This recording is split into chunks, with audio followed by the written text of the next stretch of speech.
Lecture number 68। उधर से lecture number देख दो।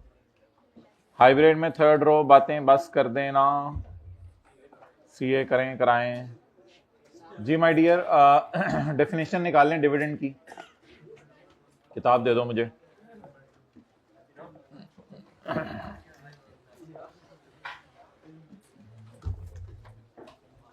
चैप्टर नंबर 5,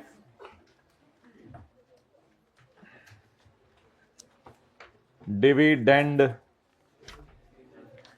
अक्सर लोग आखिर में टी डालते हैं, जिनको दीवाना कहा जाता है, कभी कभी मस्ताना भी कहा जाता है।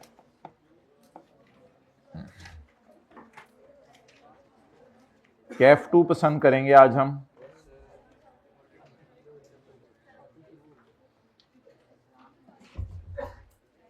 अच्छा, एक कंपनी है प्राइवेट, उसने अपने शेयर होल्डर को लोन दिया है, लेकिन याद रखिएगा वो बैंकिंग कंपनी नहीं है।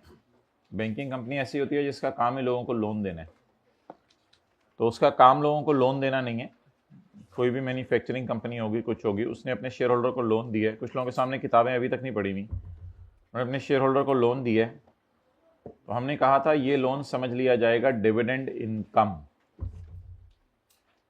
फिर 2011 में कंपनी ने इसके लिए अनाउंस किया डिविडेंड 38 मिलियन। तो जब ये 38 मिलियन लेने गया तो कंपनी ने कहा कि आप ऐसा करें, 38 मिलियन रहने दें, मुझे 30 का उधार वापस करें। इसने कहा वो इतने पैसे तो नहीं है मेरे पास, वो तो मैंने खर्च कर लिए हैं। तो कंपनी ने कहा चलो फिर नेट कर लो। अब कितना पैसा नेट किया? 30। तो 30 इज नॉट डिविडेंड। बेसिकली हमारा ये जवाब नहीं है, हमारा जवाब है 30 इज नॉट डिविडेंड, क्योंकि हम डिविडेंड की एग्जाम्पल नहीं पढ़े 2011 में, डिविडेंड की एक्सेप्शन पढ़ रहे हैं। तो इसलिए फुल स्टॉप के आगे ये लाइन डालें, 30 इज नॉट डिविडेंड, और फिर 30 के बारे में जाके पढ़ें।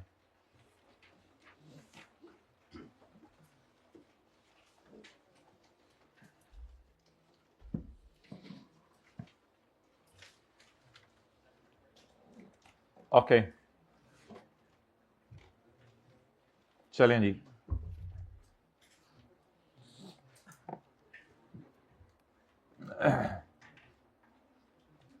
एनी डिविडेंड, ये क्या तरीका है भाई? प्लीज कल से बंद कर दो दरवाजा। Any dividend announced by a company. Announce कितना हुआ था? 38। लेकिन देखते हैं उस अनाउंस में से कितना डिविडेंड नहीं है। Any dividend announced which is set of. So announced में से कितना सेट ऑफ होके नहीं दिया? अब याद करें फिक्रा, एनी डिविडेंड। ये डेली क्यों लेट आते हैं हाइब्रिड में सेकंड रो? ये जरा मुझे क्लास को ताकि बताएं, ये तो पूरी क्लास सेकंड डिस्टर्ब होती है ना, ये बात है। या फिर आखिरी रो में बैठा करें। Any dividend announced by a company which is set off against amount previously given by it and assumed as। previously कौन सा साल है? 2010। previously given by it and assumed as dividend। Remit, remit क्या होता है? भेजना, भेजना ऑफ 71, भेजना of 71 of a branch of foreign company in remittance of profit after tax of a branch of foreign company in Pakistan is dividend। हालांकि ऊपर लिखा हुआ उसने डिविडेंड की मिसालें, लेकिन ऐसी समझने के लिए दोबारा लिख रहा हूं, इज डिविडेंड। ये भी डिविडेंड है। अच्छा जी, पॉइंट ई की 2 एक्सेप्शंस हैं, पॉइंट एफ की 1 एक्सेप्शन है, और पॉइंट सी और डी की 1 एक्सेप्शन है। सी और डी की 1 एक्सेप्शन है। Now what is this exception? Try to understand. The exception is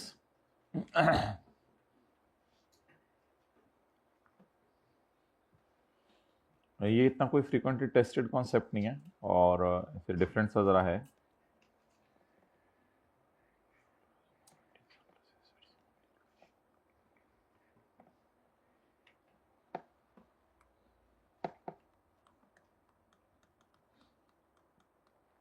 company dissolve हो रही थी, तो कंपनी ने डिसॉल्व होते होते होते होते टाइम लगा रही थी, तो शेयर होल्डर्स ने तंग आके डायरेक्टर्स को कहा कि जो कुछ भी है औने पौने दामों हमें दो, खुदा के लिए हमारी जान छोड़ो। डेटर्स ने कहा बहुत से डेटर्स ऐसे हैं जिन्होंने भी पैसे देने हैं, वो बाद में फिर पैसे लेके आ जाएंगे, तो अब वेट कर लो, आप लोगों को अच्छे पैसे देके भेजेंगे। 1-2 साल शेयर होल्डर्स ने वेट किया, फिर शेयर होल्डर्स ने कहा यार तुम्हारे डेटर ने पैसे लाने नहीं है, हमारा भी पैसा तुमने ब्लॉक किया और खुदा के लिए जान छोड़ो, पैसे दो। तो कंपनी डिसॉल्व हो रही थी, कंपनी डिसॉल्व होने के प्रोसेस में है। Shareholders said to pay money as soon as possible, जल्दी दे दें।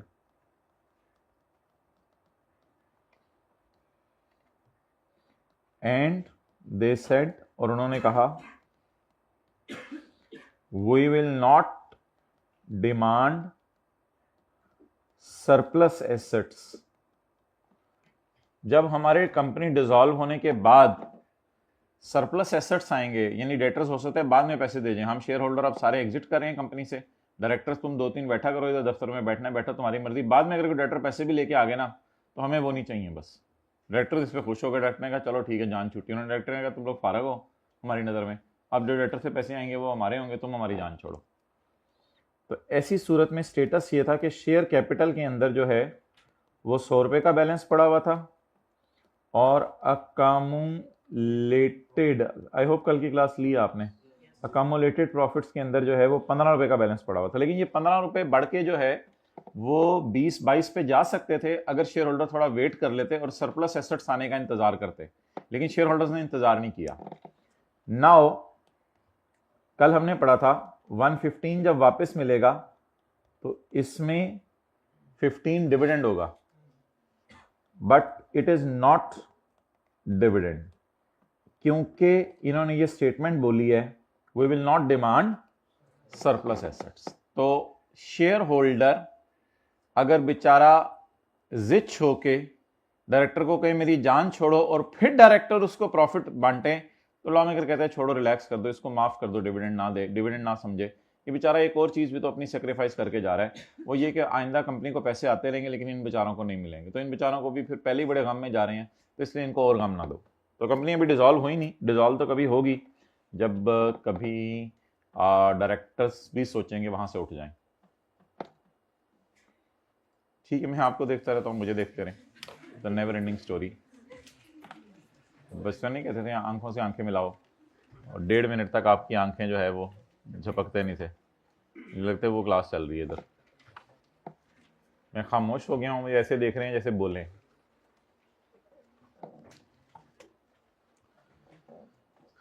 तू इधर उधर की ना बात कर, तू बता काफिला क्यों लुटा।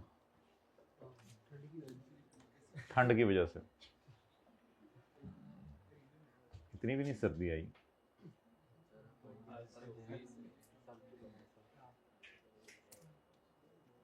फजर के वक्त होती है थोड़ी बहुत ही।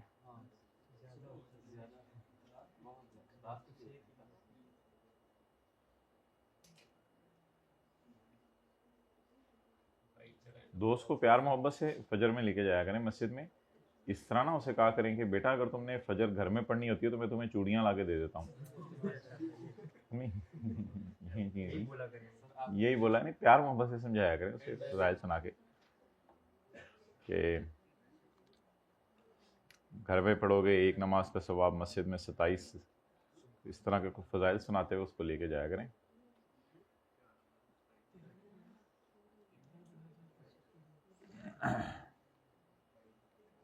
ओके चलें जी आगे।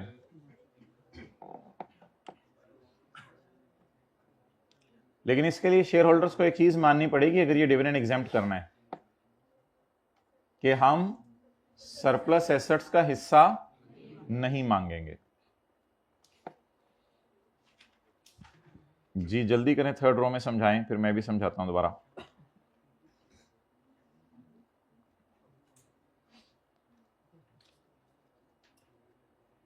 किसी दिन अलग बैठ के देखें। अच्छा जी, पॉइंट नंबर 1,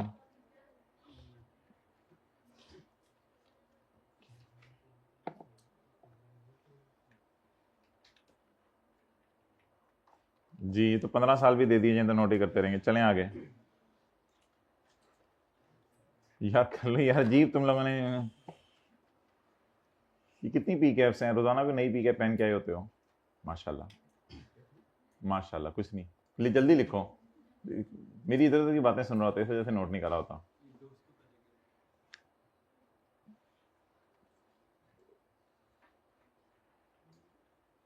जल्दी जल्दी।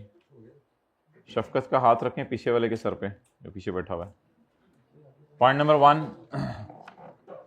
ये देखें, साथ वाले को पीछे वाला भी नहीं पता कौन होता है। अ डिस्ट्रीब्यूशन ऑन लिक्विडेशन। डिस्ट्रीब्यूशन हो रही है, कितने पैसे डिस्ट्रीब्यूट किए जा रहे हैं? ऑफ 15। डिस्ट्रीब्यूशन ऑफ 15 हो रही है ना, 100 तो उसका अपना ही पैसे है। A distribution of 15 on liquidation और ऑन, हो सकता है कंपनी लिक्विडेट हो रही थी जैसे कल बात की, या हो सकता है कंपनी अपना कैपिटल आधा कर रही थी। Where shareholder has no right in surplus assets on, इसको मैं कह सकता हूं अ डिस्ट्रीब्यूशन ऑन आरजी लिक्विडेशन। जब वो जा रहे हैं तो आरजी लिक्विडेशन हो रही है, लेकिन वो वादा करें कि जब फाइनल लिक्विडेशन होगी तो फिर अगर पैसे डायरेक्टर्स के पास बाद में कोई आगे हुए तो उनमें कुछ हिस्सा नहीं मांगेंगे। तो सरप्लस एसेट्स का मतलब भी लिख सकते हैं आप, और आरजी और फाइनल लिक्विडेशन का मतलब भी लिख सकते हैं। लिक्विडेशन एक आरजी है, एक फाइनल है। सरप्लस एसेट्स का मतलब है शेयर होल्डर्स के जाने के बाद डेटर डायरेक्टर्स को पैसे ला दें। सरप्लस एसेट्स का मतलब है शेयर होल्डर्स के जाने के बाद डेटर्स डायरेक्टर्स को पैसे ला दें।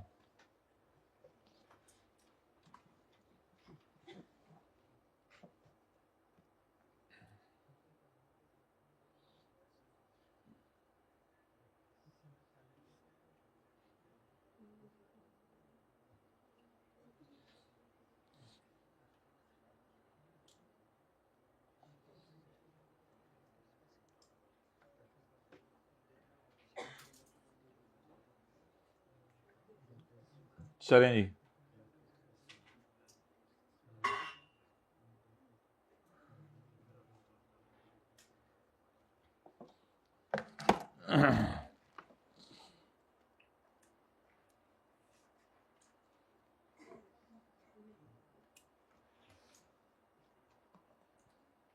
कल ऑनलाइन में पूछ रहा था कि हमारा ग्रुप तो खुला हुआ है, फिजिकल वालों का ग्रुप तो नहीं खुला हुआ व्हाट्सएप का, तो आपस में चैट में ये बात चलती रहती है कि चैप्टर 5 याद करना है या नहीं। भाई अजीब सी बातें हैं जो मुझे तो समझ नहीं आ रही है। इस तरह के सवाल कौन पूछते हैं, क्यों पूछता है, किस लिए पूछता है, और चाहता क्या है वो? ऐसा तो ना करे ना जरूर। चैप्टर 5 याद करना है, सारे चैप्टर याद करने हैं। 1 याद करना है, 2 याद करना है, 3 याद करना है, 4 याद करना है, 5 याद करना है, 6 याद करना है, 7 याद करना है, 21 तक याद करना है। परमानेंट एस्टेब्लिशमेंट, बड़े बड़े लोग हैं माशाल्लाह, ऐसे सारा याद होता है। आपको सड़क पे खड़े करके उनसे पूछ लें, उधर भी सुना देंगे। अब आप लोगों को नहीं याद हो रहा तो इसमें मेरा क्या मसला है? परमानेंट एस्टेब्लिशमेंट, तीसरी रो में बातें करें फिर हम आगे चलते हैं। Permanent establishment in relation to a person means, permanent establishment in relation, बहुत हिम्मत चाहिए लेट आने के लिए और बड़े फखर से क्लास में एंटर होने के लिए। Permanent establishment in relation to, जाएं उधर, आप हाइब्रिड में चले जाएं, तो भेज दें इनको हाइब्रिड में। परमानेंट एस्टेब्लिशमेंट, असल में कभी कभी ऐसा होता है कि नॉन रेजिडेंट बंदा पाकिस्तान में अपनी पक्की एस्टेब्लिशमेंट बना लेता है, पक्का इधर आके बैठ जाता है, इसे कहते हैं परमानेंट एस्टेब्लिशमेंट। अच्छा चलें, ये डेफिनेशन जो है ना, ये ज़रा किसी दिन फ्रेश होके पढ़ेंगे। अभी आप लोग जो है वो नहीं, न्यूमेरिकल्स नहीं,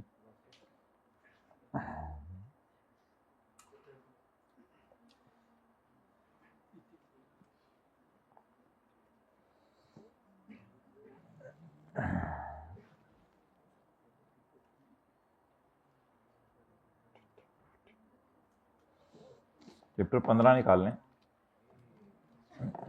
आए ये कब से मसला है? 16 बोलता तो ये ज्यादा होता। आए इनकम टैक्स अथॉरिटीज,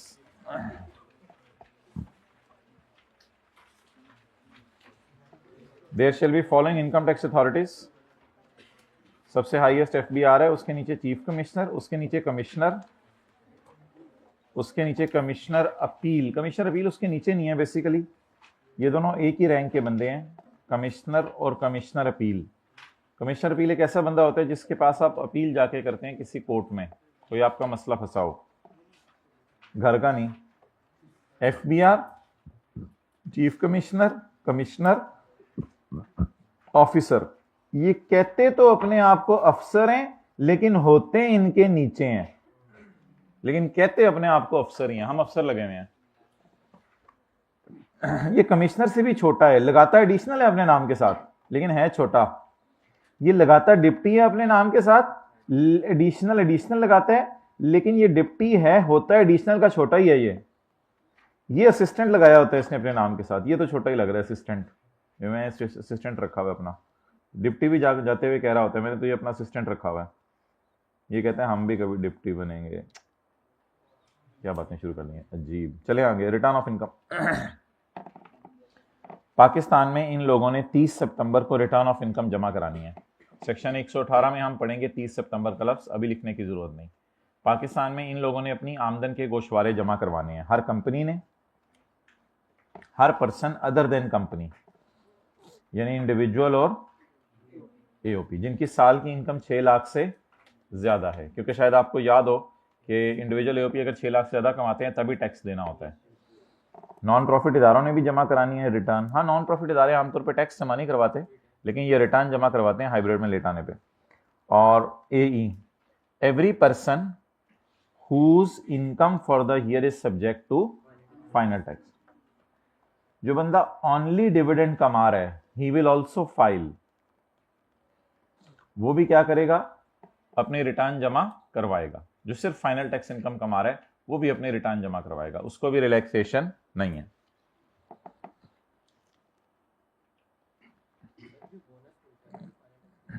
जी, एम्प्लॉयर से नहीं, कंपनी अपने शेयर होल्डर को जो बोनस देती है वो फाइनल टैक्स रिजीम में हमने पढ़ा था।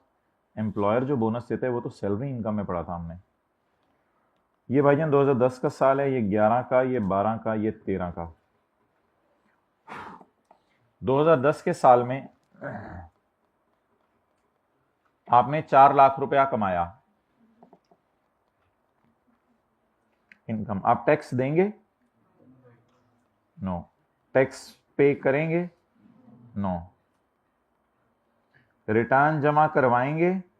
नो, क्योंकि आपकी इनकम 4 लाख से 6 लाख से कम है। 2011 में आपने 8 लाख कमाया, आप टैक्स पे करेंगे? यस, क्योंकि 6 लाख से ज्यादा है। क्या आप रिटर्न जमा करवाएंगे? यस। 10 लाख कमाया, टैक्स देंगे? हाँ, हाइब्रिड में बातें लास्ट रो में ना करें प्लीज, कॉन्सेप्ट चल रहा है अभी, तो बातें करने का टाइम शायद दिया जाएगा क्लास के बाद। 2013 में आपने 5 लाख कमाया, टैक्स पे करेंगे? नो। 2014 में आपने 4 लाख कमाया, टैक्स पे करेंगे? 2015 के अंदर आपने 4,50,000 कमाया, आप टैक्स पे करेंगे? नो। आप रिटर्न जमा करवाएंगे?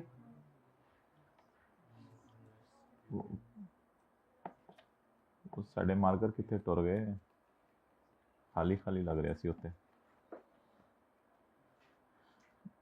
भाई। यहाँ आपको ना रिटर्न जमा करवानी पड़ेगी चाहे आप टैक्स नहीं भी पे कर रहे हैं। बातें कर लें, कर ली, चलें अब इधर देखें, सीए करें, ट्राई करें सीए। नो। असूली तौर पे इसकी इनकम इतनी कम है कि इसने टैक्स जमा, अभी मैंने नोट करने का टाइम ही नहीं दिया, असूली तौर पे इसकी इनकम इतनी कम है कि इसने टैक्स जमा नहीं करवाना और इसको रिटर्न भी जमा नहीं करवानी चाहिए, लेकिन लॉ मेकर कहता है आ जाओ, आ गए हम। असूली तौर पे इसकी इतनी इनकम कम है कि इसे टैक्स जमा नहीं करवाना चाहिए, लेकिन लॉ मेकर कहते हैं रिटर्न लेके आ जाओ जिसमें लिख के बता दो तुमने 4 लाख कमाया, टैक्स मुझे ना दो, बता दो मुझे 4 लाख कमाया। असल में लॉ मेकर कहते हैं जो बंदे को आदत पड़ गई है ना मेरे पास आने की, थोड़ा सा आता रहा करे, चाहे कम भी हो गई है इनकम कोई मसला नहीं, चाहे कम भी हो गई है इनकम कोई मसला नहीं। तो ऐसा बंदा जिसने इस साल खड़े होकर पिछले 2 सालों में से किसी एक साल भी टैक्स जमा कराया हो तो वो इस साल आ जाए, इसलिए ये गया था। दोबारा सुने, ऐसा बंदा जिसने इस साल खड़े होकर पिछले 2 सालों में किसी एक साल भी टैक्स जमा कराया हो तो वो इस साल आ जाए। ऐसा बंदा जिसने इस साल खड़े होकर पिछले 2 सालों में से किसी एक साल में भी टैक्स जमा कराया हो, नहीं कराया तो वो ना आए।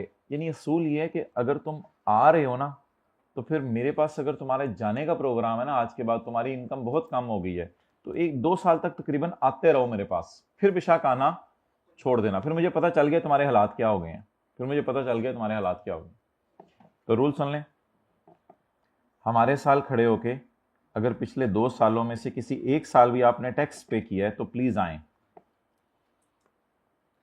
हमारे साल खड़े होके पिछले 2 सालों में से किसी एक साल भी आपने टैक्स दिया है तो प्लीज आए। हमारे साल खड़े होके पिछले 2 सालों में से किसी एक साल भी टैक्स आपने नहीं दिया तो ना आए। आई होप समझाने की कोशिश की है, पता नहीं।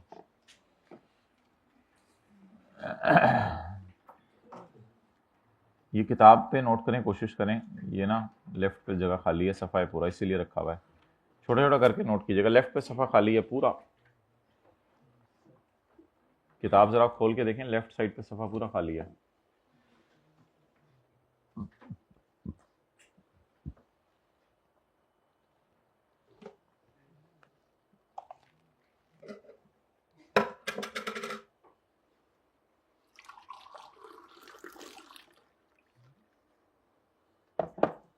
मुझे पता चल गया तो नोट क्यों नहीं करता। मैंने अब जो है ना, जब नोट करने का टाइम देना तब मैंने स्टिल बैठा करना है ताकि मेरी हरकतें ना देखो आप।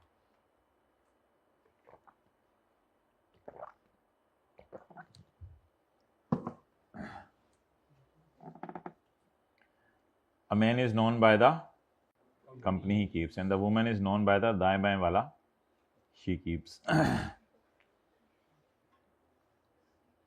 जल्दी करें।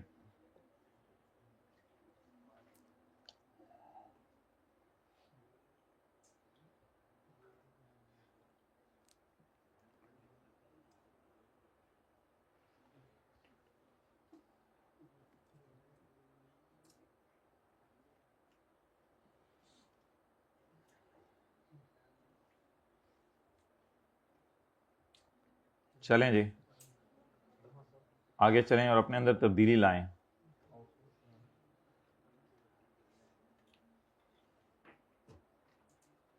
My dear, I totally agree with you कि दिन बहुत कम रह गए हैं और अब सर खुजाने के लिए भी आपने एक बंदा रख लिया है कि पेपर बहुत करीब आ गए हैं। लाइब्रेरी का टाइम तो हो चुका है एक्सटेंड, कितने बजे तक है? 12 बजे तक। जगह नहीं होती? नहीं तो कोई रूम खुला होता होगा, वो भी फुल होता है। तो जाके बताओ प्रिंसिपल साहब को, उसमें क्या मसला है? इसमें मैं साथ चला जाऊंगा, उसमें कोई मसला नहीं। ये तो पेटी इशूज है, ये क्या इशू है? जाएं जाके बताएं उनको। अच्छा चलें, लेकिन ये नहीं कि थोड़ा 2 दिन बाद आके आप कहें यार हमें तो बिस्तर भी लगाने दें इधर, और फिर मैं कहूँ चलें यार जाएं जाके बताएं इसमें क्या मसला है। अच्छा भाई ने कहा जूं की स्पीड से नोट करेंगे तो फिर तो यही होगा ना, खरगोश की स्पीड से चला करें। एंड पे हार वो भी गया था कछुए से।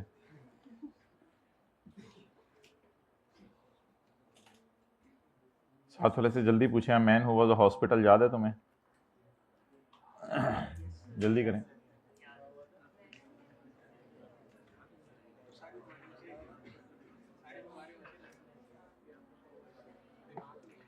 अ पर्सन, एक ऐसा बंदा जो who has been charged to tax, who has been charged to tax का मतलब है who has paid tax।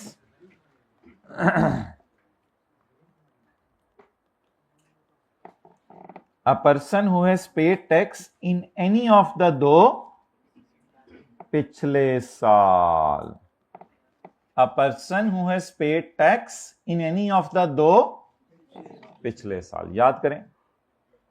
a person who has paid tax in any of the दो a person who has paid tax in any of the दो पिछले साल। a person who has not paid tax in any of the दो may not come। अच्छा, जिस बंदे को loss आ जाए, तो सिक्योरिटीज का लॉस आया है, तो वो क्या दावा करेगा कि मैं इसे कितने साल कैरी फॉरवर्ड करना चाहता हूं? 3 साल। तो अगर लॉस को कैरी फॉरवर्ड करना आप चाहते हैं, उसे उठाओ, आखिरी रो बॉयज।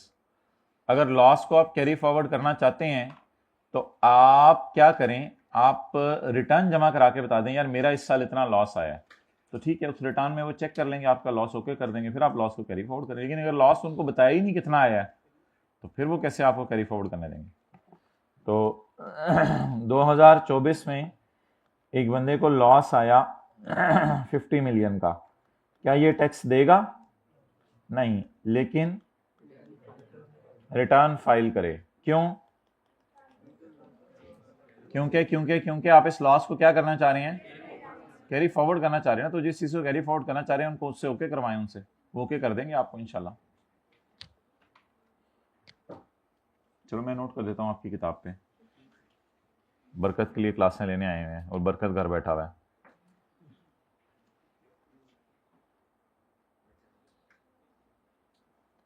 थर्मस खरीद लें, 2-3 कप ना, उसमें चाय सुबह सुबह डाल के ले आया था, नहीं दाएं बाएं वाले को पिलाया करें। Thermos my dear, thermos. चलें, पॉइंट नंबर 3, दूध इज बेटर।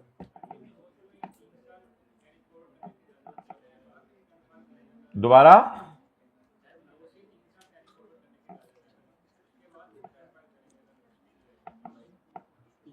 अगर इनकम कमा रहे वरना रहने। owns immovable property with a land area of 500 square yard or more। जिसके पास 500 स्क्वायर यार्ड या उससे बड़ी इमूवेबल प्रॉपर्टी है, तो he is also required to file a return. Okay, जिसके पास 500 स्क्वायर यार्ड या उससे ज्यादा की इमूवेबल प्रॉपर्टी है। 500 स्क्वायर यार्ड कितने मरले बनता है? 500 स्क्वायर यार्ड इन मरला, तकरीबन ये 30 मरले डिवाइड 30, 16 मरले बन रहा है तकरीबन। जिसके पास 16 मरले प्रॉपर्टी है, तो ये कमरा होगा, पता नहीं 2-3 मरले का होगा, कितने का होगा। तो owns immovable property with land area of 500 square yard और मोर, और ओन्स एनी फ्लैट, फ्लैट में लिमिट नहीं है, फ्लैट छोटा हो बड़ा हो या फ्लैटी हो उससे कोई फर्क नहीं पड़ता, लेकिन हो कहां? Municipal limits. म्यूनिसिपल लिमिट्स और कंटोनमेंट ना गवर्नमेंट के इलाके होते हैं। म्यूनिसिपल लिमिट में आमतौर पर गवर्नमेंट एम्प्लॉयज रहते हैं, कंटोनमेंट में फौज वाले रहते हैं, ये गवर्नमेंट के इलाके होते हैं।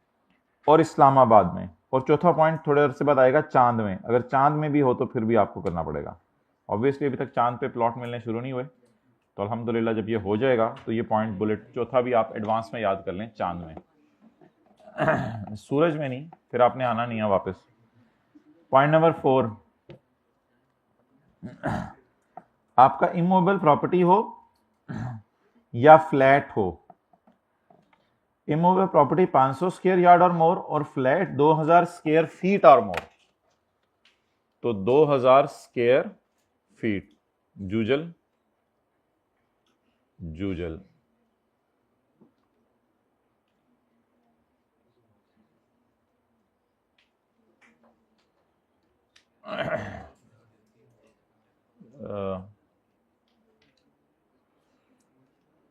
सात मरले 2000 स्क्वायर फीट और मोर। ये व्हाट्सएप में कोई मेटा आया हुआ है, मेटा यूज करते हैं आप लोग इसको? कल मैंने मेटा कोई काम करने को कहा तो मेटा ने कहा कि सॉरी मैं इसमें वो नहीं हूँ, तो फिर मैंने उसको टैग करके बताया कि लास्ट टाइम तूने करके दिया था, फिर उसने कर दिया। मैं दिखा भी दूंगा तुझे बाद में। तो थोड़ा सा उसको समझाना पड़ता है, वो मान जाता है, जल्दी नहीं मानता लेकिन मान जाता है। अच्छा जी। पॉइंट 5 कुछ उर्दू में मैंने उसे लिखने को कहा, उसने कहा मैं तो लास्ट में मुझे नहीं आती उर्दू, फिर उसको टैग किया, अच्छा ठीक है चलो ये लो। Point number 5। तो सवाल मैं डियर ये है कि रेटिंग एरिया क्या होता है। ये देखें, ये डिफरेंस है।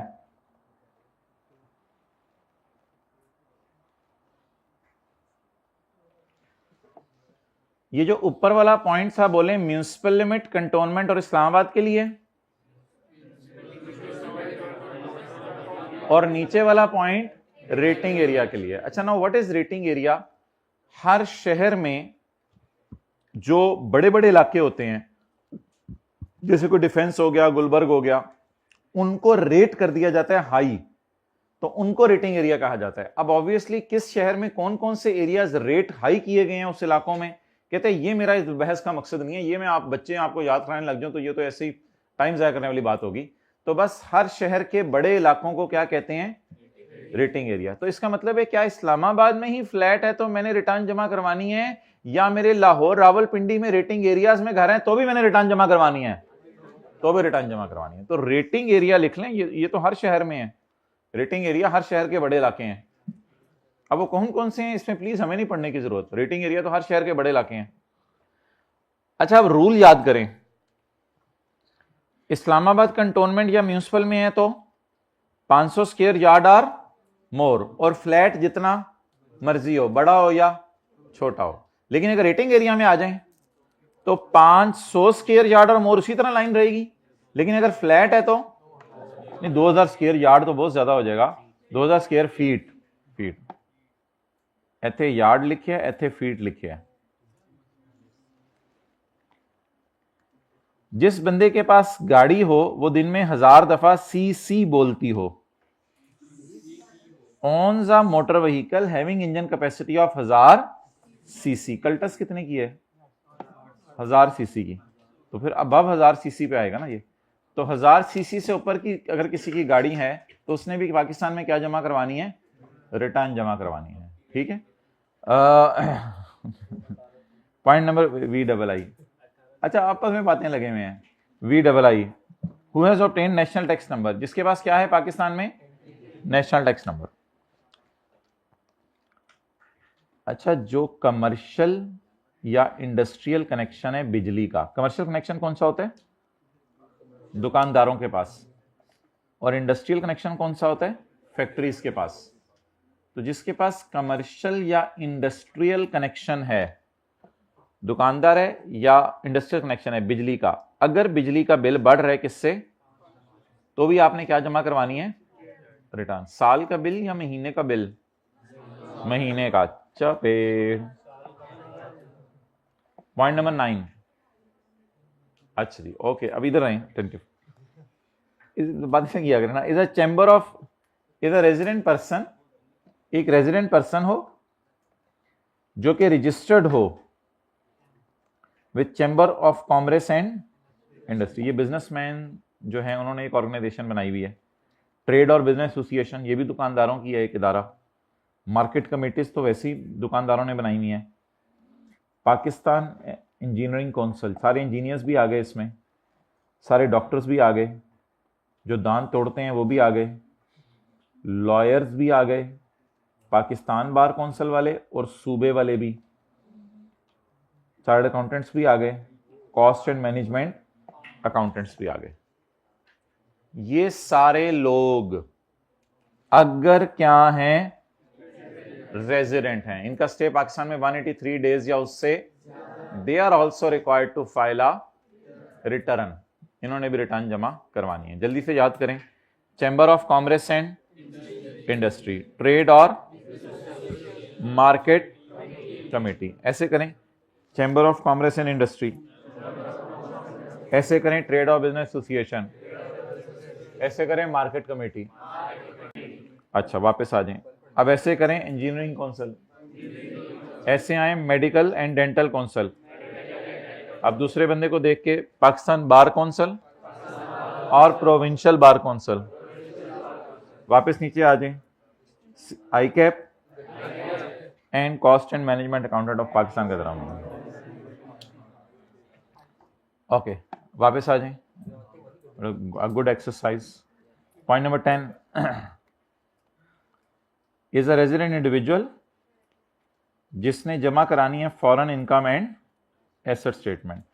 पाकिस्तान में शायद कुछ लोग हों जिनकी फॉरेन इनकम्स हों या लंदन में फ्लैट्स हों, मे भी कुछ लोग हों, तो अगर वो रेजिडेंट हैं तो उन्होंने फॉरेन इनकम और एसेट स्टेटमेंट भी जमा करवानी है। फॉरेन इनकम्स भी होती हैं लोगों की, आपको पता है, और फॉरेन एसेट्स भी होते हैं। ऑब्वियसली सरासर के बाद हमने एक बात की थी, जर्मनी में, मुल्क अगर हमें भूल ना रहा हो, उस टाइम तो जर्मनी में था, आजकल पता नहीं कहाँ कहाँ उसकी ब्रांचेज हों। तो जर्मनी में पेट्रोल पंप था सरासर का।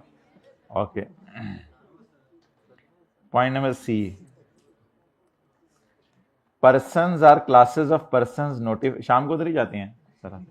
Persons are classes of person notified by board, ऐसे लोग जिनको बोर्ड कह दे, with approval of federal minister, जो पाकिस्तान का मिनिस्टर है आजकल, उसकी मर्जी से।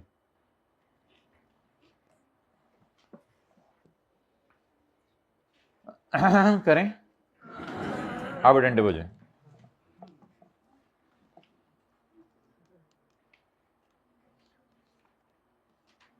बेटा पैदा हुआ, एक का नाम ए रखा, दूसरे का नाम बी रखा।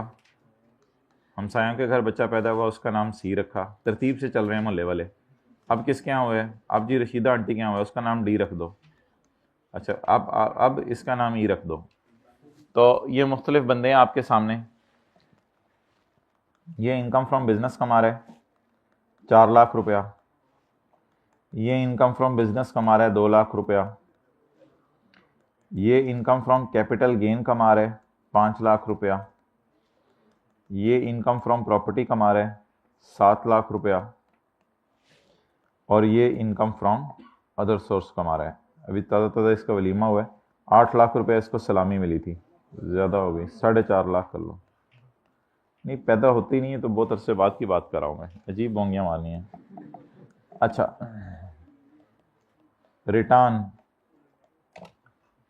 इसकी इनकम 6 लाख से ज़्यादा नहीं, इसकी इनकम 6 लाख से ज़्यादा, इसकी इनकम 6 लाख से ज़्यादा, इसकी इनकम 6 लाख से ज़्यादा है, इसकी इनकम 6 लाख से ज़्यादा, इसने तो रिटर्न जमा करानी है ना, और इसकी इनकम 6 लाख से कम।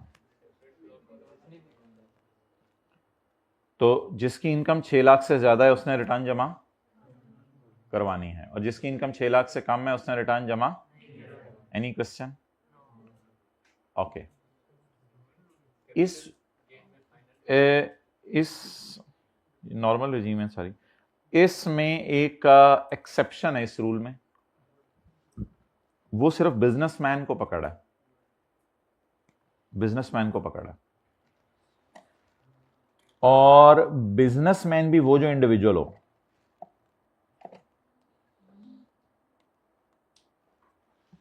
बिजनेसमैन को पकड़ा है जो इंडिविजुअल हो, लेकिन वो बिजनेसमैन जो बहुत ज्यादा गरीब है उसको नहीं, वो बिजनेसमैन जो 6 लाख के करीब पहुंचने वाला है, वो बिजनेसमैन नहीं जो 6 लाख से दूर है, वो बिजनेसमैन जो 6 लाख के करीब पहुंचने वाला है, उसको पकड़ लो, उसे बुला के रिटर्न जमा करवा दो, क्योंकि उसने आइंदा भी आया ही करना है, अभी से आदत पड़ जाए हमारे पास आने की। वो बिजनेसमैन जिनकी साल की इनकम 3 लाख से 6 लाख के दरमियान हो, उन्होंने टैक्स जमा नहीं कराना, ये बात पे मैं कायम हूं, उन्होंने टैक्स जमा नहीं करवाना। टैक्स तो आपको पता है कि सिर्फ इसने जमा करवाना है, लेकिन सेक्शन 114 का 1A कहता है कि बेटा आप भी आओ। इसने कहा मैं क्यों आऊं? अगर 3 शर्तें आप पूरी करो। इसने कहा कौन सी शर्तें? नंबर 1, आप इंडिविजुअल हो, अल्हम्दुलिल्लाह। आप बिजनेस इनकम कमा रहे हो, अल्हम्दुलिल्लाह। आप 3 लाख से 6 लाख के दरमियान कमा रहे हो, जी बिल्कुल। अगर आप ये 3 शर्तें पूरी कर दो तो आप भी आ ही जाओ, क्योंकि 4 लाख आपकी इस साल होगी है इनकम, अगले साल हो सकता है 5 लाख हो जाए, उससे अगले साल 7 लाख। आप तो फिर आया ही करना है हमारे पास, तो माशाल्लाह आपका बिजनेस ग्रो कर रहा है, आप आ जाओ। लेकिन बी को ना लाना यार, तो बेचारे की 2 लाख इनकम है, मेहनत करके अगले साल 2.5 लाख कमा लेगा, 3 कितना कमा लेगा, तो उसको ना भी लेके आओ। लेकिन तुम आने लग जाओ, क्योंकि फ्यूचर में तुमने आना है। अच्छा, उधर ऑपोजिट पॉइंट था, उधर ये था कोई आ रहा था और अब आना छोड़ना चाह रहा था, तो उसे हमने 1-2 साल बताया यार जरा आते रहो, ऐसे तो ना करो, एकदम तब तो आदत पड़ गई है तुमसे इस्लाम दुआ करने की। और ये आ ही नहीं रहा था मिसाल के तौर पे, आइंदा आने की उम्मीद थी, क्योंकि अल्हम्दुलिल्लाह इस साल अगर इसने 4 कमाए तो अगले साल मेहनत करके शायद ज्यादा कमा ले। तो किनको हम बुलाने लगे हैं, जरा जल्दी से बताएं। जनरल रूल की वायलेशन होने लगी है। जनरल रूल तो 6 लाख वाला है, जनरल रूल की वायलेशन होने लगी है। जनरल रूल तो क्या है, कितने वाले आए? सिर्फ 6 लाख वाले। लेकिन जनरल रूल की क्या होने लगी हैं? धजियां बिखरने लगी हैं। जनरल रूल की धजियां इकट्ठी बिखेरते हैं और जनरल रूल की धजियां बिखर गई। अगर आप 3 लाख से 6 लाख के दरमियान कमा रहे हैं और आप इंडिविजुअल हैं, एओपी या कंपनी नहीं, और आप इनकम फ्रॉम बिजनेस कमा रहे हैं, तो फिर माय डियर आप आ जाएं।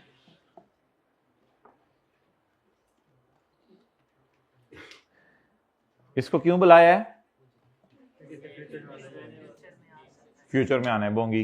इसको क्यों बुलाया माय डियर? जो मैं लॉजिक, जो मैं आइंदा मैं कॉन्सेप्ट के पीछे लॉजिक नहीं दिया करूंगा, आइंदा मैं बस रूल बताया करूंगा। ये कॉन्सेप्ट के पीछे लॉजिक बच्चे पेपरों में भी लिख के आ रहे होते हैं, because he may plan to come in the future, that's why I think we should call him.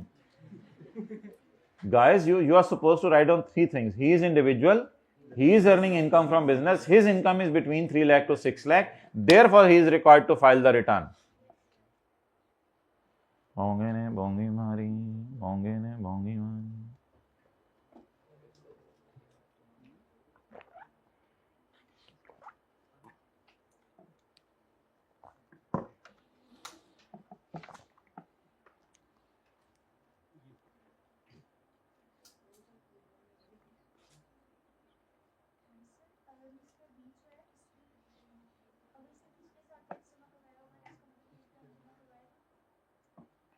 वो तो वैसे ही पॉइंट है ना, वो तो अपनी जगह है।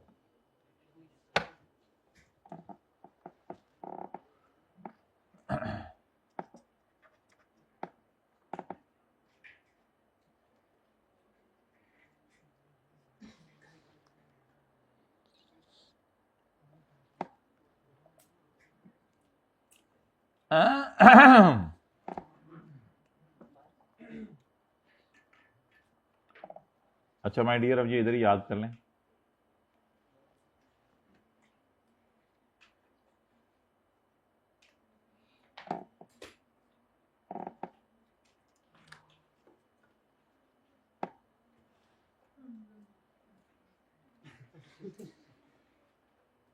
दिसंबर में क्या हो जाता है इसको? बोले एवरी कंपनी,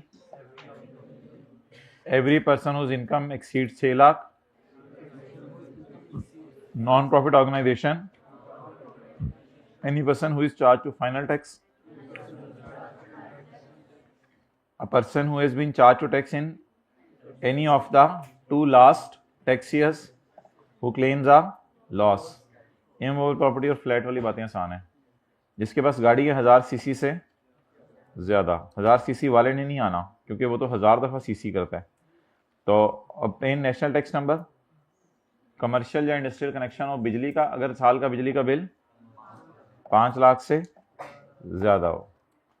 अब ये बोंगिया ना पेपर में कोई मारा गया, ऐसा बिजली का कनेक्शन जो 1000 सीसी से ऊपर हो और ऐसी गाड़ी जो 5 लाख से ज्यादा पेट्रोल डलवाती हो।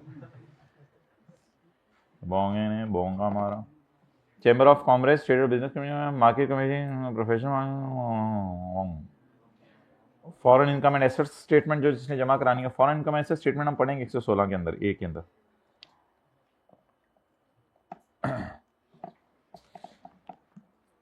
अच्छा जी, अब जब आप रिटर्न जमा करवाने जाएंगे तो रिक्वायरमेंट्स क्या है रिटर्न जमा करवाने की?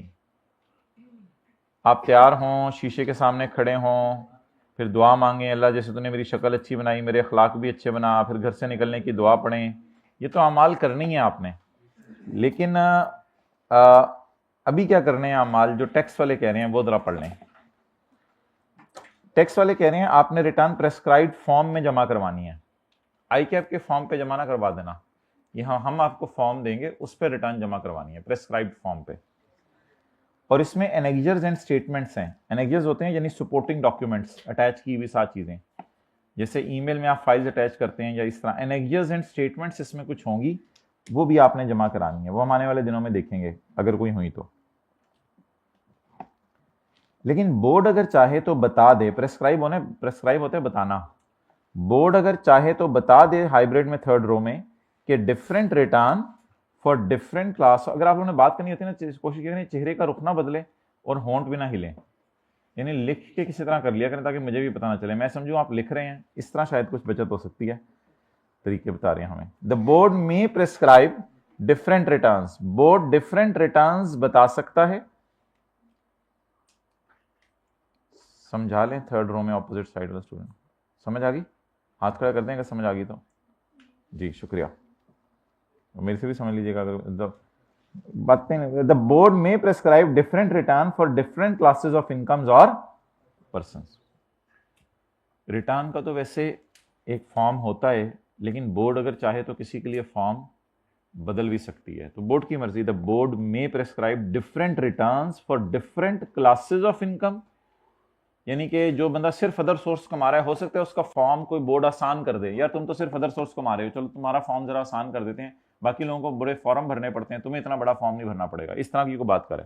द बोर्ड में prescribe different returns for different classes of incomes और person including persons who are subject to final tax वालों के लिए भी बोर्ड को अलग रूल बता सकता है, बोर्ड की मर्जी। कई दफा लोग कहते हैं हम सिर्फ फाइनल टैक्स इनकम कमा रहे हैं, इतने लंबे लंबे फॉर्म आपके हैं वो कैसे भरें हम, तो बोर्ड उनके लिए अलग फॉर्म बना सकते हैं, बोर्ड की मर्जी। जो भी हम फॉर्म बना दें उसमें ऑल पर्टिकुलर्स आने चाहिए या थोड़े बहुते आए? ऑल पर्टिकुलर्स, जितनी भी बातें फिर आपने वो सारी फिल करनी है फॉर्म में, ऑप्शंस खाली नहीं छोड़नी, including a declaration of record के।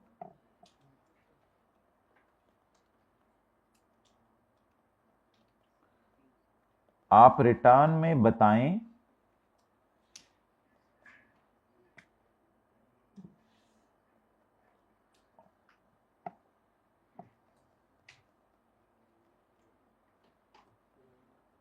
आप रिटर्न में बताएं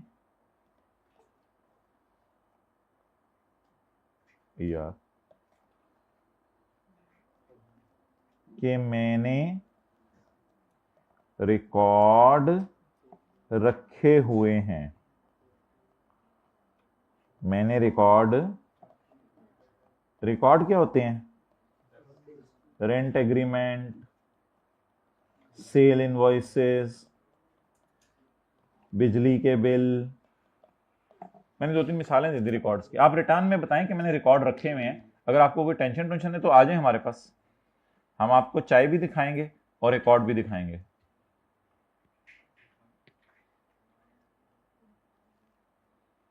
साथ वाले को कहे ना प्यार से, आपको भी हमारे घर में आए, आपको चाय भी दिखाएंगे, बिस्किट भी दिखाएंगे।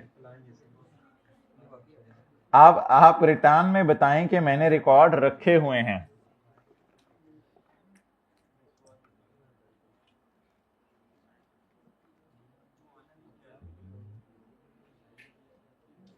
लाहौर वाले होस्टलाइट वालों से दोस्ती करें और कभी कभी उनके लिए घर से कुछ बना के ले आया करें, और होस्टलाइट वाले अपने इलाके की सौगात कभी कभी जो है, ये बाहर वाले अपने इलाके की सौगात कभी कभी लाहौर वालों के लिए ले आया करें, लेकिन एक दूसरे को देते हुए उम्मीद ना बांधे कि दूसरा भी देगा। अगर ऐसा है तो फिर ना ही करें तो बेहतर है। जल्दी करें। आप रिटर्न में बताएं, अब वो कह रहे तू भी हॉस्टल मैं भी हॉस्टल, तू भी रानी मैं भी रानी, कौन भरेगा पानी। आप रिटर्न में बताएं कि मैंने रिकॉर्ड रखे हुए हैं। रिटर्न में आप बता दें कि मैंने रिकॉर्ड रखे हुए हैं। रिकॉर्ड्स क्या होते हैं? Rent agreement, sale invoice, purchase invoice, बिजली के बिल, रसीदें वगैरह सारी चीजें, रेंट काफी चीजें होती हैं रिकॉर्ड्स में तो बिजनेस के पास। डिक्लेयर करना क्या होता है? बताना, इंक्लूडिंग अ डिक्लेरेशन ऑफ, बताएं कि मैंने रिकॉर्ड रखे हुए हैं, फिक्रा इंग्लिश में याद करें, इंक्लूडिंग अ डिक्लेरेशन ऑफ, और बता दें कि मैंने रिकॉर्ड रखे हुए हैं। अगर आपको ज्यादा मसला है तो आके देख लें, अगर आपको मेरी बातों पे यकीन नहीं आ रहा, इस तरह ना बोला कर, तुम्हें तो कभी मेरी बात पे यकीन नहीं आया, तो गूंगियां होते हैं। And shall be signed, and shall be signed, और इसके ऊपर आप साइन करवा दें। अब्बू के करवाने हैं, अम्मी के करवाने हैं, अपने साइन करवाने हैं, वही ग्रुप बनवाना था। And in other cases it shall be signed by the persons, अगर आप इंडिविजुअल हैं तो आप खुद साइन कर दें, अगर आप एओपी हैं तो आपका रिप्रेजेंटेटिव साइन कर दे। असल में एओपीज के रिप्रेजेंटेटिव पार्टनर्स होते हैं और कंपनीज के रिप्रेजेंटेटिव डायरेक्टर्स होते हैं। तो अगर आप इंडिविजुअल हैं तो कौन साइन करे, खुद साइन कर दे, और अगर आप एओपी या पार्टनरशिप हैं तो आपके रिप्रेजेंटेटिव साइन कर दें, टेटिव। अच्छा, shall contain evidence of payment of tax, evidence of payment of tax आपके पास जरूर होना चाहिए कि मैंने टैक्स जमा करवा दिया है। Evidence of payment of tax, रसीद, बैंक रसीद लिख लें, बैंक जो रसीद देता है, बैंक की रसीद आपके पास होनी चाहिए कि ये देखो मैं टैक्स जमा करा के आ गया हूं। आपकी जायदाद की स्टेटमेंट भी होनी चाहिए, ये हम कहां पढ़ेंगे, अंडर सेक्शन 116, वो पढ़ लेंगे कभी। आपकी जायदाद की स्टेटमेंट भी होनी चाहिए, और एक और स्टेटमेंट होनी चाहिए, अगर आप पाकिस्तान में नहीं बाहर के मुल्क में आपके एसेट्स हैं, बाहर की इनकम्स और बाहर के एसेट्स की स्टेटमेंट भी साथ जमा करवाएं। चलें जी, ज़बानी याद कर लें। नंबर 1 क्या क्या, प्रेस्क्राइब्ड फॉर्म होना चाहिए, all particulars including a declaration of, it should be signed by an, shall contain a, और वेल्थ स्टेटमेंट जमा करवाएं, और foreign income and wealth statement और फॉरेन इनकम और एसेट स्टेटमेंट में क्या फर्क है, ये सेक्शन 116 और 116A में पता चल जाएगा। इस चैप्टर में जो भी सवाल बन सकता है वो मैंने साथ साथ लिखा हुआ है। रिक्वायरमेंट्स क्या है रिटर्न जमा करवाने की, पढ़ ली। कब रिटर्न मुकम्मल समझी जाएगी, पढ़ लिया, डन। बड़ी आसान आसान चीजें इस चैप्टर में, बस साथ साथ याद करना है। बस अब मुझे 4-5 मिनट दें, फिर हम क्लोज कर रहे हैं इसको, फिर हम वो कल वाले न्यूमेरिकल की तरफ आते हैं। रिटर्न इलेक्ट्रॉनिकली फाइल हो सकती है, जी बिल्कुल। किसी वेब और any computer readable media USB वगैरह पे जमा करवा सकते हैं ये के जाके, जी बिल्कुल। अल्हम्दुलिल्लाह it will also be treated as return, ये रिटर्न ही समझी जाएगी, लेकिन इसके लिए कुछ शराइत हैं। द बोर्ड में make rules for, number 1, determining the eligibility of data of return. Board rule बताएगा जिनको आप फॉलो करेंगे तो तब पता चलेगा करेक्टनेस ऑफ डेटा क्या है। द बोर्ड में make rules for determining correctness of data of returns. E intermediaries, ये डॉक्टर है, ये एफबीआर है। इस डॉक्टर का नाम है डॉक्टर सोना, शायद आपको याद हो, क्वेश्चन नंबर 13 किया था हमने चैप्टर 18 में। इस डॉक्टर क्लिनिक को चला रहा था, तो इसे समझ नहीं आ रहा था कि अपना टैक्स कैसे जमा करवाए, तो इसने एक इंटरमीडियरी को अप्रोच किया जो या तो सीए था या लॉयर था। इसको ई इंटरमीडियरी कहते हैं, बाद में नोट कीजिएगा। ई इंटरमीडियरीज क्या करेंगी, सीएस क्या किया करेंगे, they will digitize the data of return, वो रिटर्न का डेटा टाइप करेंगे, डिजिटाइज टाइप करेंगे डेटा, और टाइप करने के बाद डिजिटाइज एंड ट्रांसमिट। खाली डिजिटाइज करके नहीं रख लेंगे, फिर भेजेंगे भी किसको, तो income tax department under their digital signature, यानी user name password digital signature, या डिजिटल सिग्नेचर भी आजकल आगे में, तो डिजिटल सिग्नेचर अपने करके ये चीजों को भेजेंगे। तो इंटरमीडियरीज का क्या काम होगा, number 1 digitise, and number 2 transmit the data to income tax department. Note करो।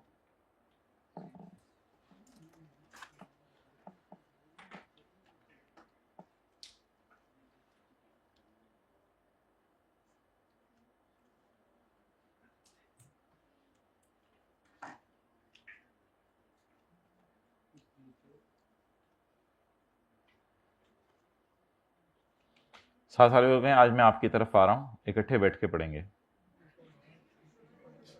अच्छा, अब साथ वाला ये करे कि फ़ोन ना अपना बंद कर ले, क्योंकि अब टाइम नहीं रह गया, दिन बहुत थोड़े हैं। बिल्कुल सेल्फ स्टडी करें, कंबाइंड स्टडी के चक्करों में अब ना पढ़ें, और कोई नहीं, थोड़ा ढीठ बनना पड़ता है बंदे को। Point C, other matters relating to, ये नोट कर लिया, सीएस और लॉयर, डॉक्टर और एफबीआर के दरमियान आए, जैसे मियाँ और बीवी के दरमियान निकाह ख्वाह होता है, तो ऐसे ही डॉक्टर और एफबीआर के दरमियान सीए वाले आ गए।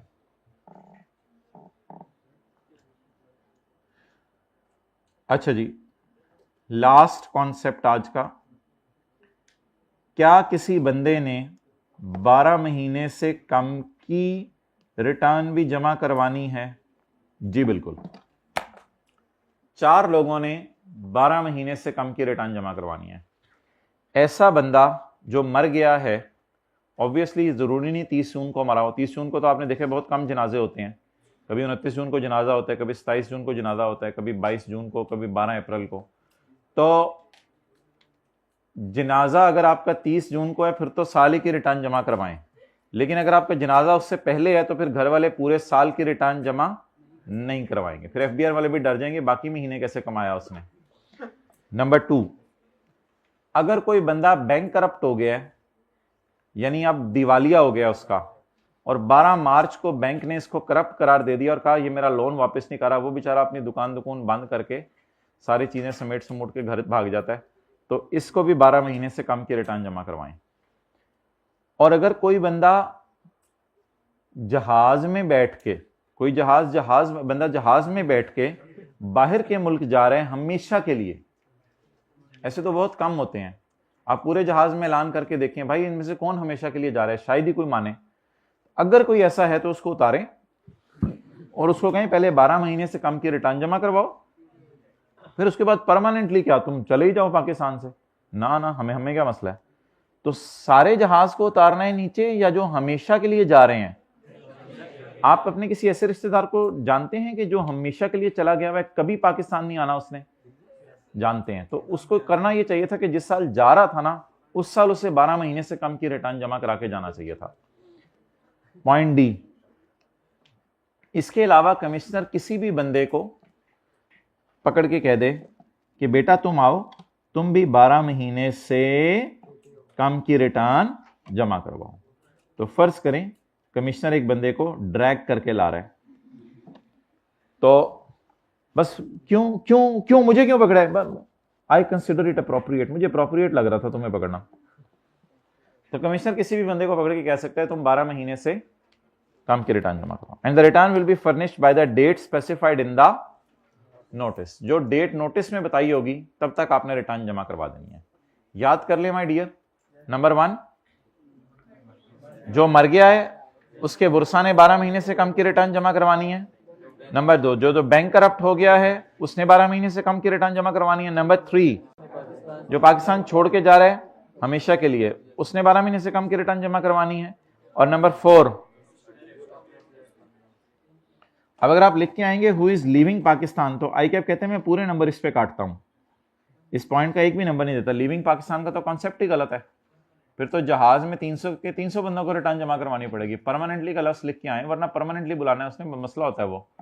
तो इसलिए प्लीज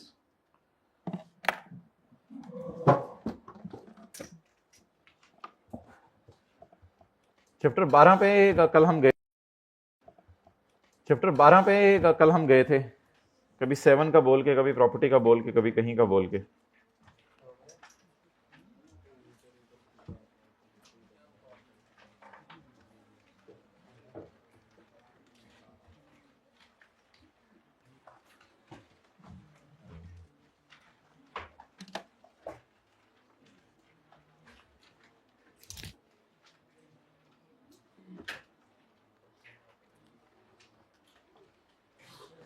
अगर एक बांदा ये कहता है कि मैं बिजनेस कर रहा हूं, अच्छा अगर क्लास के बाद किसी ने आगे पूछा तो सैलरीज भी तो खर्चे के तौर पे माइनस करने की इजाजत नहीं है। नहीं, सैलरीज माइनस करने की इजाजत है, हाँ अगर इसमें ये लिखा होता कि ये पार्टनर की सैलरीज हैं तब माइनस करने की इजाजत नहीं, ये तो एम्प्लॉयज की सैलरीज है ना।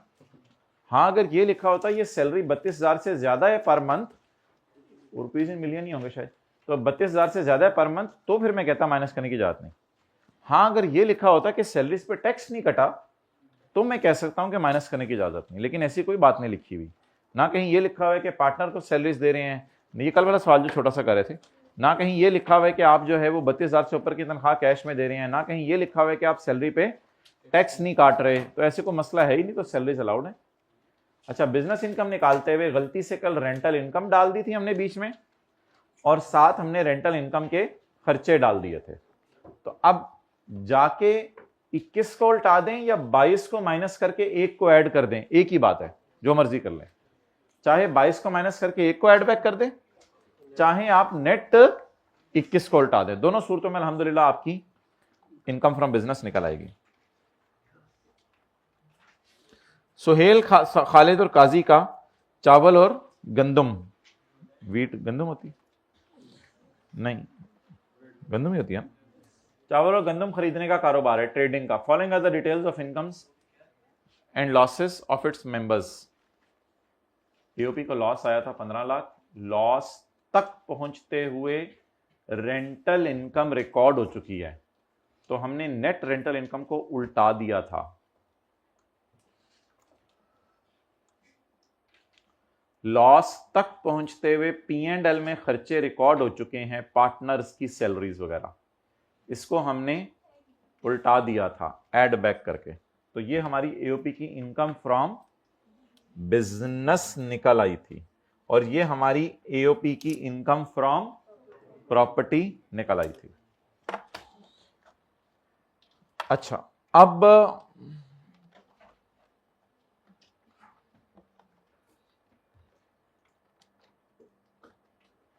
हमने ये पढ़ा था कि अगर कभी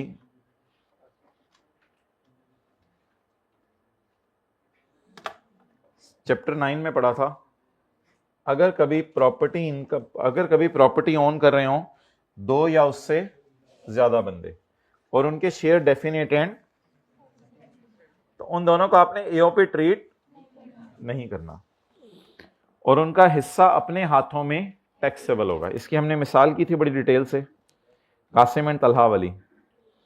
इसमें इन्होंने जो इनकम फ्रॉम प्रॉपर्टी कमाई थी, इनकम प्रॉपर्टी जो इन्होंने कमाई थी, ग्रॉस ये थी, खर्चे माइनस किए थे हमने, नेट ये आई थी। तो हमने ये नहीं कह दिया था कि ये इनकम फ्रॉम प्रॉपर्टी एओपी की है, बल्कि शायद याद हो हमने इसके टुकड़े किए थे 6675,000 के। 6675,000 का 75% कासिम को दे दिया था और 25% तलहा को दे दिया था। इंस्टेड ऑफ कि मैं डायरेक्ट जाके टेबल में इस पे रेट लगाऊं, मैंने इसको तोड़ दिया था 2 हिस्सों में, और तोड़ने के बाद अलग से कासिम के फेस पे ये लेके गए थे और तलहा के फेस पे ये लेके गए थे। तो where the shares are definite and ascertainable, so the persons will not be considered as AOP. मैंने ये हेडिंग नहीं दी थी, Qasim and Talha AOP income and tax there on, बल्कि अलग अलग हेडिंग दी थी। तो क्या करना होता है, इनको एओपी नहीं समझना, और हर बंदे का हिस्सा इनकम फ्रॉम प्रॉपर्टी में क्या करना है, बोले हैं। चलें ये प्रोविजन जरा निकाल लें और देखें, पेज 6, पेज कौन सा है ये, 223, निकाल लें इसको, जरा पढ़ लें एक दफा।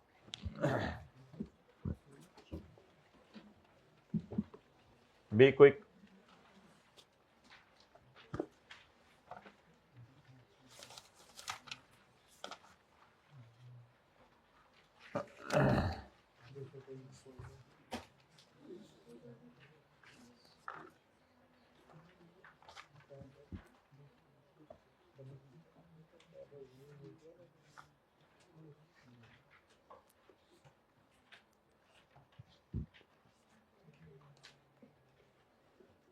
डन।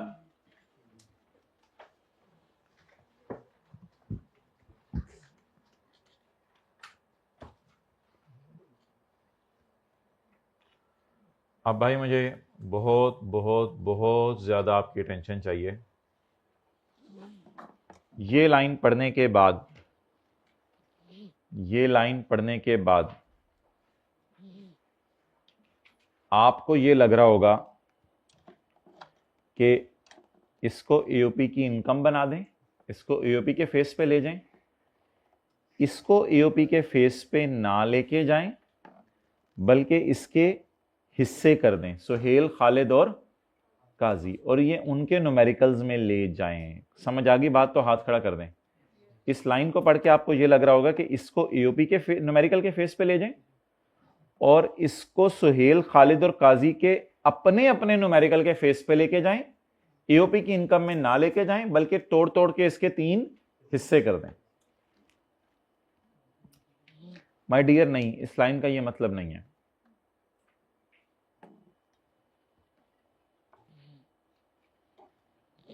लोगों का ये कहना है कि इस लाइन से ऐसा ना समझो, आई कैप भी यही कर रहा है, लोग कहते हैं कि अगर एओपी बोथ कमा रही हो ना, बिजनेस इनकम और प्रॉपर्टी, अगर बोथ कमा रही हो, बिजनेस इनकम और प्रॉपर्टी, तो फिर then income from property will be taxable in the hands of AOP and not the members. फिर ऊपर वाली जो बात लिखी है ना, इसको छोड़ो यार। नीचे वाली मिसाल में बिजनेस इनकम नहीं कमा रहे थे कासिम और तलहा। जो बंदा बिजनेस इनकम भी कमा रहा हो और प्रॉपर्टी इनकम भी कमा रहा हो, जो एओपी बिजनेस इनकम भी कमा रही हो, प्रॉपर्टी इनकम भी कमा रही हो, वो फिर समझे एओपी का न्यूमेरिकल लिया टोटल। और जो एओपी, कासिम और तलहा भी तो एओपी टाइप ही हैं, जो एओपी सिर्फ प्रॉपर्टी कमा रही है, 7-10 सोर्स तो कमा ही रही है लेकिन बिजनेस तो नहीं कमा रही है, जो एओपी सिर्फ प्रॉपर्टी कमा रही है, उस एओपी को चाहिए कि अपने आप को एओपी ना समझे और तोड़ तोड़ के किसके हिस्सों में डाल दे, मेंबर्स के। इसी वजह से शायद लोग कहते हैं पॉइंट 2 जो है ना, लॉ मेकर ने बड़ी कंजूसी से लिखा है। असल में ये पॉइंट 2 की एक्सप्लेनेशन है, this section shall not apply in income from business. अगर इनकम फ्रॉम बिजनेस भी आ जाए तो ये सेक्शन नहीं लगाना, फिर ये सेक्शन लगेगा ही नहीं अगर बिजनेस इनकम भी आ जाए।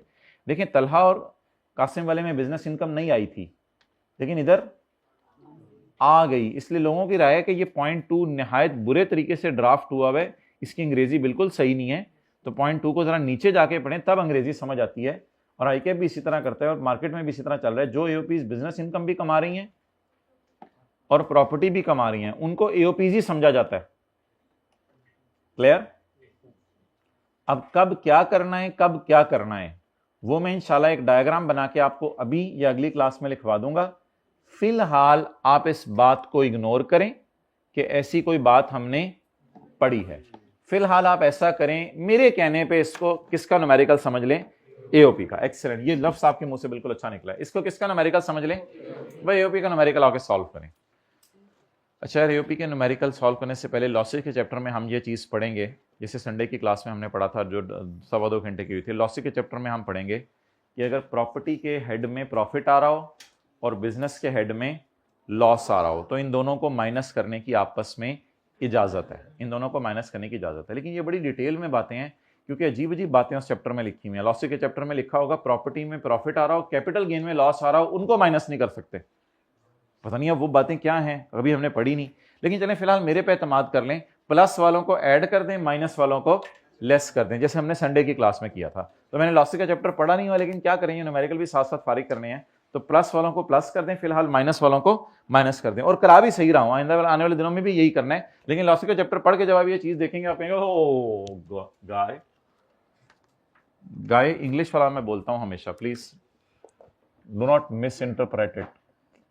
Suhail, Khalid, Qazi, AOP, income and tax बेरॉन। टैक्स ईयर 2000 नहीं बताया हुआ, चलेंगे 10 कितों 10, हु सेड 10, कितों पढ़िया 10, मिनू 10। इनकम फ्रॉम बिजनेस को मेरा नहीं ख्याल ऊपर लिखें, प्रॉपर्टी को ऊपर लिख दें ताकि उसमें से वो माइनस हो जाए। मर्जी है ऐसे लिखना तो ऐसे भी लिख दें, बेहतर है प्रॉपर्टी को जरा ऊपर लिख दें। वर्किंग नंबर 2 1560, भाग के लिखें 1560, आप प्यार से चल के जाएं और बिजनेस इनकम बताएं कितनी है। 40, इसको प्यार से उठाइएगा। 402.5,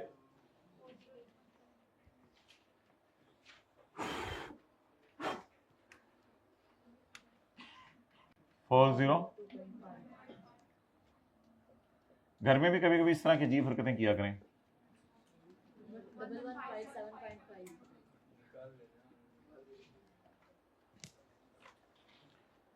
एओपी बच्चे देती है, तो एओपी के एजुकेशनल एक्सपेंसेस वाला तो कभी भी माइनस हो नहीं सकता, और इसी तरह एओपी ज़कात भी नहीं देती, तो इसलिए यही टोटल इनकम है, यही टैक्सेबल इनकम है।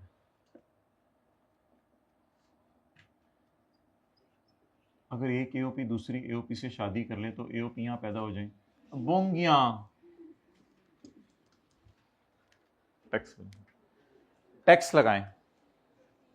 साथ वाले के फोरहेड पे चेक करें जरा कितना टेम्परेचर है। 98.6 आ रहा है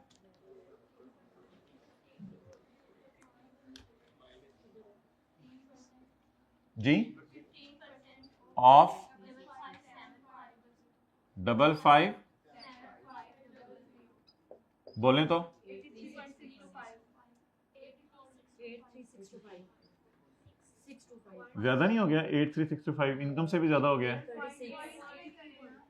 तो कर देनी तो करवाना था पहले। ये हाथ दोगी। 836 माशाल्लाह। 1157 पे 836 टैक्स देने हो, इधर ही मर जाएगी। बस उधर पॉइंट के बाद एक डिजिट है, इधर भी पॉइंट के बाद एक डिजिट लगा दें। ज्यादा मसला तो आज के बाद रुपीज में ही सवाल किया करें, जाएं सारे। ज्यादा मसला तो आज के बाद रुपीज में सवाल किया करें। ओके अच्छा जी, कैलकुलेटर पे आसान तरीके इसको लिखा करें, डिवाइड बाय 1000 कर दिया करें। 83.6 को कैलकुलेटर से बाहर निकल के आ जाएगा। ओके अच्छा my dear you sitting at third number, बोलो ज्यादा वाली इनकम पे ज्यादा वाला टैक्स। बोलो बोले आप भी बोलें, ज्यादा वाली इनकम पे। मेरे भाई प्लीज बोंगी ना मारें, ये पार्टनर के न्यूमेरिकल में होता है ऐसा। ये एओपी का न्यूमेरिकल सॉल्व हो रहा है। आपने कहा था, हद हो गई, आपने कहा था।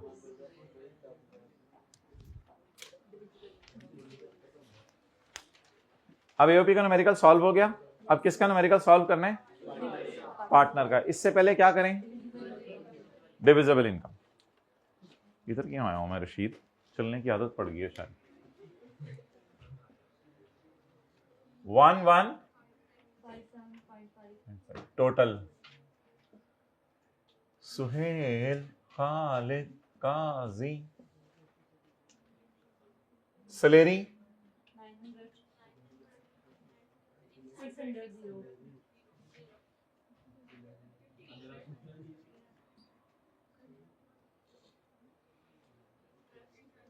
Interest on capital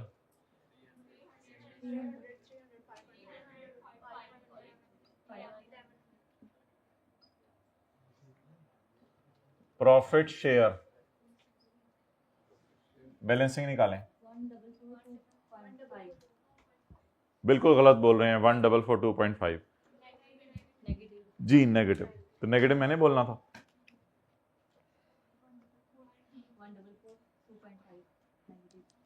1442.5।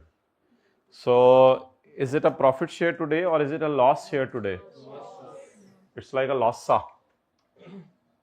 loss/profit share। करें जी, इसको तकसीम करें।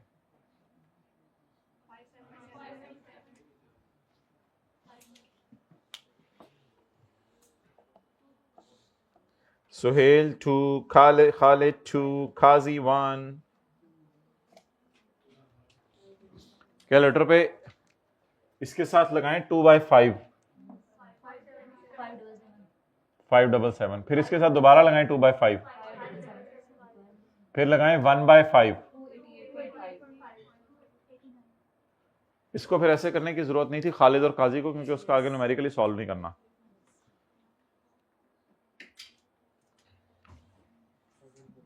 लेकिन please negative my dear, negative. आज प्रॉफिट बनता है, लॉस बनता है।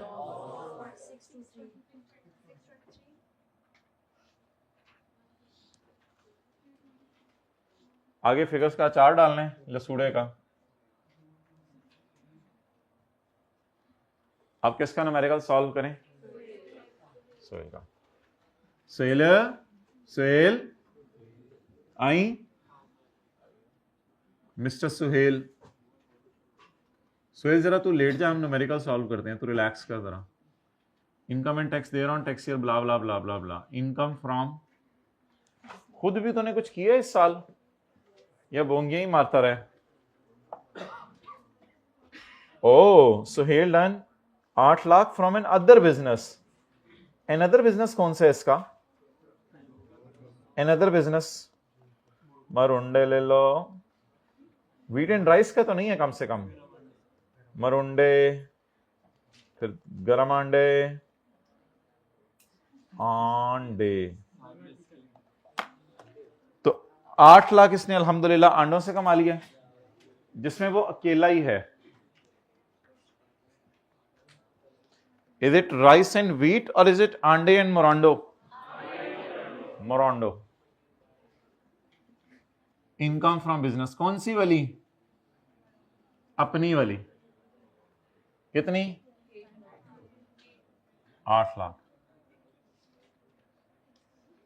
इसके बच्चे हो सकते हैं लेकिन ये खुद अभी बच्चा है। Taxable income add share from AOP. नहीं लॉस नहीं आ रहा ना, इस फिगर को देखते होते हैं वरना मैंने चले जाना है। फिर इस फिगर को देखते हैं। 600 और नादरीन ज्यादा वाली इनकम आपके सामने तशरीफ ला चुकी है। ख़वातीनो हजरात मुझे टैक्सेबल इनकम बता दें फॉर रेट पर्पस। जो बुजुर्ग आपके साथ बैठा हुए से भी मुतवज्जे करें। Taxable income for rate purpose.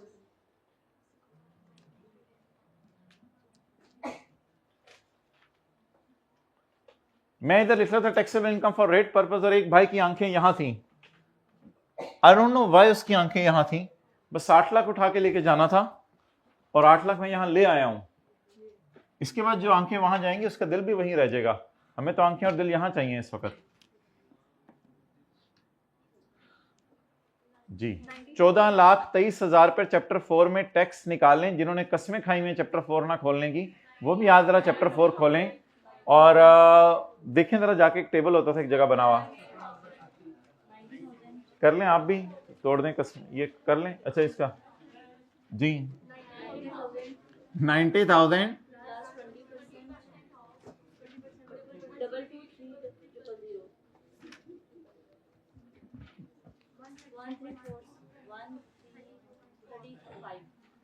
13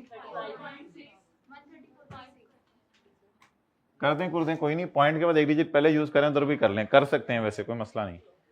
अच्छा मसला बताएं 134.6 में।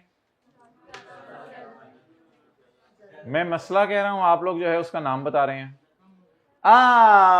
यस वेल डन बेटा, अंदर आओ।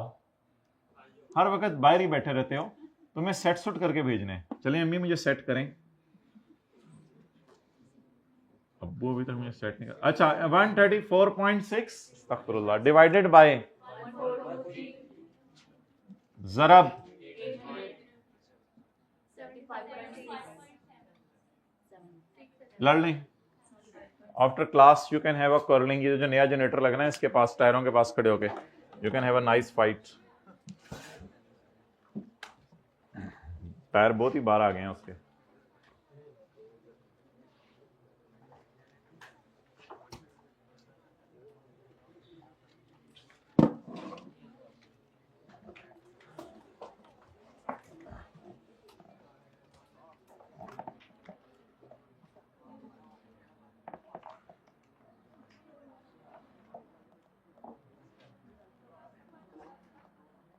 चलें जी आज आके तारीख रकम करें।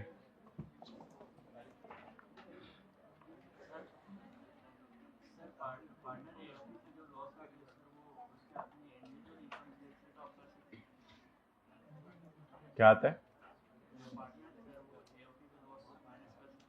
नहीं एओपी खुद कैरी फॉरवर्ड करेंगे। अगर एओपी इनकम फ्रॉम बिजनेस भी कमा रही है एंड इनकम फ्रॉम प्रॉपर्टी भी कमा रही है। मैं ये डायग्राम ला रहा हूं पेज 272 पे, सबर करें। जैसे कि क्वेश्चन नंबर 2 किताब का page number 272,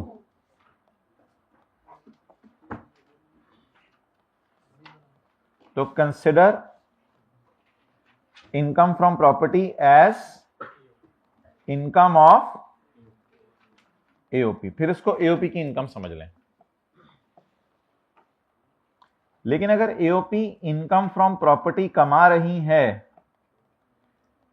and not earning income from business, income from business नहीं कमा रही, जैसे कि एग्जाम्पल 1 और एग्जाम्पल 2, पेज नंबर कौन सा है? Example 1 and example 2 on page number 223।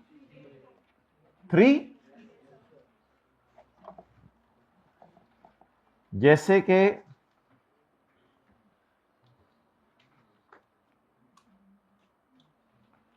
Question number 5, past paper का क्वेश्चन 5 किस पेज पे है? इनकम ऑफ प्रॉपर्टी का 220। बस इनका घर है कराची में, या कोई बिजनेस भी कर रहे हैं, ट्रेडिंग है, राइस सब, बस घर है कराची में, तो सिर्फ क्या कमा रहे हैं? इनकम फ्रॉम, और बिजनेस नहीं कमा रहे। नो बिजनेस नहीं है ना बिजनेस। ये पता नहीं कौन सा पेज है किताब का, 225। तो पेज 225 पे no income from business, income from business नहीं कमा रहे अल्हम्दुलिल्लाह, तो not earning income from business. Question number, page number 225, लड़ लो। Consider income from property as income of partners, फिर इसको तोड़ें, मींस के इनकम फ्रॉम प्रॉपर्टी को फिर क्या करें? ब्रेक करें। किसके दरमियान? फिर एओपी के न्यूमेरिकल में डाल दें या पार्टनर्स के दरमियान ब्रेक करें? अल्हम्दुलिल्लाह ये सारे सवाल हमने क्लास में किए हुए हैं, सारे के सारे सवाल, जो 4 सवाल मैंने आपको लिखवाए हैं।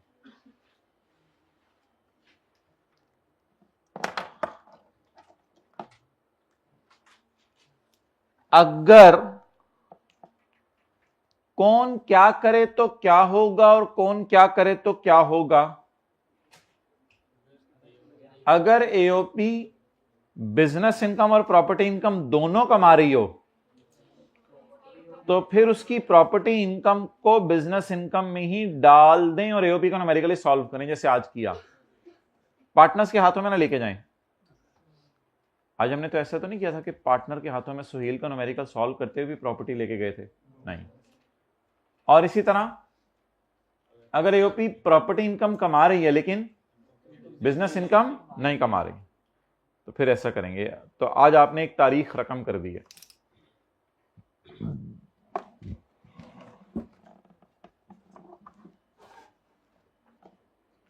एक मिनट रह गया। कल भी हमने जाते हुए इंपॉर्टेंट बात की थी जब 1 मिनट रह गया था। आज सीरियस वाली इंपॉर्टेंट बात करेंगे हम। बोलें?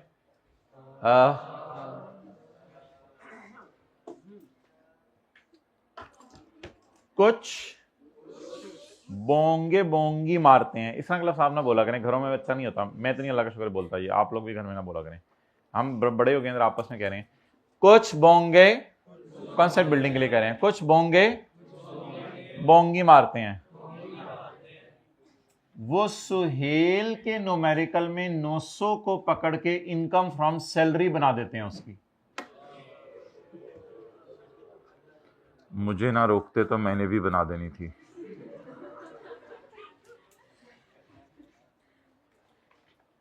भाई ये इनकम फ्रॉम सैलरी नहीं है इसकी। अब बात सुन लेना, ये इनकम फ्रॉम सैलरी नहीं है, ये प्रॉफिट ही असल में बांटा जा रहा है।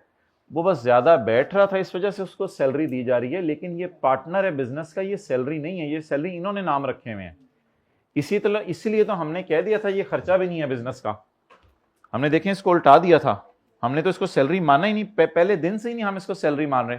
इन्होंने खर्चे में डाली हुई थी सैलरी, हमने उल्टा के फेंक दी थी। हमने कहा ये कहां से बिजनेस के खर्चे हैं, तो पार्टनर घर लेके जा रहे हैं चीजें। तो इज इट अ पार्टनर की इनकम फ्रॉम सैलरी? ये एम्प्लॉयर एम्प्लॉय रिलेशन है, तो मास्टर सर्वेंट रिलेशन यहां एग्जिस्ट ही नहीं करता। जब एओपी के बिजनेस के अंदर एंटर होता होगा सुहेल, तो लोग क्या कहते होंगे, देखो नौकर आ गया, पुत्र चल चल चल चल, चपेड़े मार मार के मैं मालिक हूं। तो मालिकों को अगर सैलरी मिल रही है तो ये सैलरी, बल्कि ये 623 है, इसमें 900 भी पड़ा हुआ ना नेट करके, ये 623 है, ये शेयर फ्रॉम एओपी है या सैलरी है? शेयर फ्रॉम एओपी है। तो तारीख में कुछ लोग आए थे जिन्होंने ये तारीख रकम की थी कि इसको इनकम फ्रॉम सैलरी में डाला था, तो उन बोंगों की बोंगी मैंने आपको बतानी थी। माशाल्लाह आप लोग तो सारे ही बोंगे हैं। मैं खुद ही अपने आप, अगला जो टेस्ट आ रहा है वो सारी किताब का कर लें सैटरडे को, हैं सारी